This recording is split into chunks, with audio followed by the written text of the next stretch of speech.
things, multiple things came together, right? So, for example, prior to the election, we kept stressing on the idea that the institutions have been captured. And whenever we'd go, India Alliance would go, we'd stress on this idea that, look, the institutions are captured and we don't have a fair playing field. The education system is captured by the RSS. The media system is captured. The investigative agencies are captured. And we keep saying this, and people were not quite getting it. And we would keep saying it again and again and again, and somehow they were just not getting it. And we couldn't understand why, because we were like, it's obvious to us, it's obvious to them, and something wasn't working. And then in one meeting, one of the people who works with us said, listen, try holding up the Constitution. And so I started holding up the Constitution. And everything we had said suddenly just exploded. So India realized in this election, and really, I mean, not to divide it so crudely, but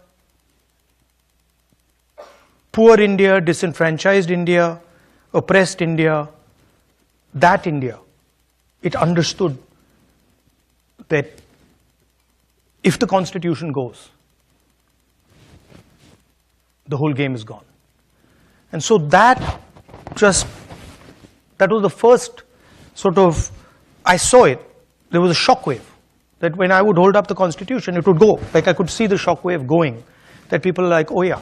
And then people started coming to me, when you're in these meetings, you'll start hearing from the sides that, they'll bring a Constitution, or they'll start saying it. So what was very interesting to me was poor people deeply understood that now this was a fight between those who are protecting the Constitution and those who want to destroy it. So that was one very strong element. There was also the caste census issue that became big. And that's a fundamental question in India.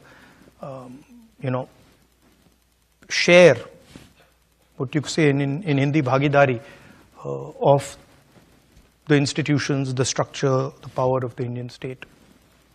So these things suddenly started to come together. And at some level, I was frankly blown away by the wisdom of India. Like I would sometimes sit there and say, this is quite amazing, right? There was like a wall that suddenly arrived and said, okay, we are not backing down now. And really, I don't think the BJP, in a fair election, they were nowhere near 240 seats. No way.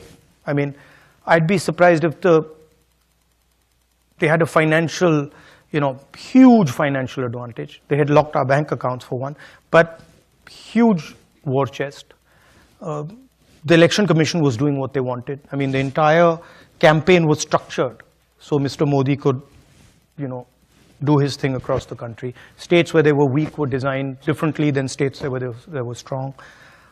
So I don't view it as a free election at all. I view it as a rather controlled election.